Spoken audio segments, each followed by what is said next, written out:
समोर आता जे भजन प्रस्तुत करते ते जसं आपण शुभंकरोती म्हणतो तसं कानडी भजन आहे, सौभाग्यदा लक्ष्मी बारम्मा. तर ह्याच्यामध्ये 2 कडव्यांवर डान्स आहे. टोटल 4 कडवी आहेत, पण मी जे सादर करते त्याच्यामध्ये त्याचा अर्थ असा आहे की तू पावलावर पाऊल टाकत आहे, याचा अर्थ कोणाच्या तरी पावलावर, म्हणजे तिचा लक्ष्मीचा जो पती तो विष्णू, जिथे जिथे विष्णू असतो तिथे तिथे लक्ष्मी असते. आणि ती कशी येते तर ती हळूहळू हळूहळू येते, कधीही ती एकदम येत नाही. आणि मग भक्त तिला सांगतायत की तू ये, आम्ही तुझी वाट बघतोय, तू ये, पण तू म्हणजे विष्णूच्या पावलावर पाऊल टाकत तर ये, पण तुझ्या पैंजणांचा आवाज आम्हाला येऊ दे, की जेणेकरून आम्हाला कळेल की तू आली आहेस. आणि जसं लोणी काढताना जसं खूप ताक घुसळावं लागतं, तसं भक्तांचा आणि सगळ्या म्हणजे मंडळींचं, भक्त साधू संतांचं तू म्हणजे मंथन करून त्यातनं जशी प्रगट लोणी होतं, तसं वैचारिक ह्याच्याने तू आमच्या समोर ये, शक्तीने तू आम्हाला मदत कर, असा याचा अर्थ आहे. मी आपल्यासमोर सादर करते. थँक्यू.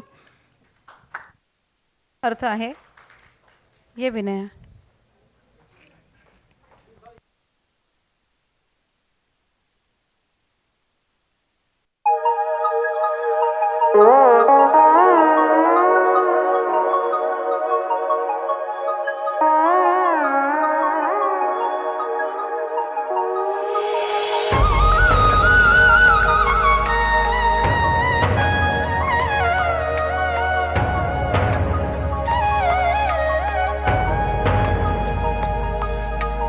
ಭಾಗ್ಯದ ಲಕ್ಷ್ಮೀ ಬಾರಮ್ಮ,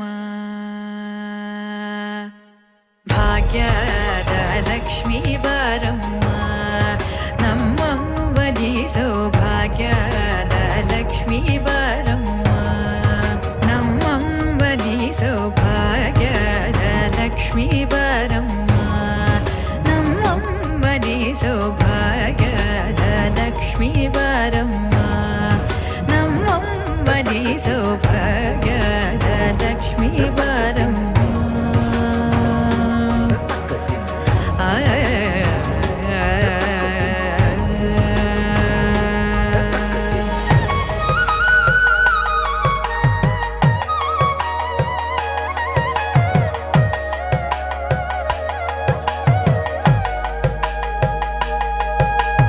ಹೆಜ್ಜೆಯ ಮೇಲೆ ಹೆಜ್ಜೆಯ ನಿಕ್ಕುತ,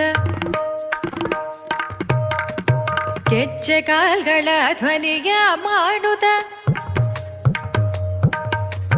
ಹೆಜ್ಜೆಯ ಮೇಲೆ ಹೆಜ್ಜೆಯ ನಿಕ್ಕುತ, ಗೆಜ್ಜೆ ಕಾಲ್ಗಳ ಧ್ವನಿಯ ಮಾಡುತ್ತ, ಸಜ್ಜನ ಸಾಧು ಪೂಜೆಯ ಬೇಳೆಗೆ ಮಜ್ಜಿಗೆಯೊಳಗಿನ ಬೆಣ್ಣೆಯಂತೆ ಭಾಗ್ಯದ ಲಕ್ಷ್ಮೀ ಬಾರಮ್ಮ, ನಮ್ಮಮ್ಮನಿ ಸೌಭಾಗ್ಯದ ಲಕ್ಷ್ಮೀ ಬಾರಮ್ಮ.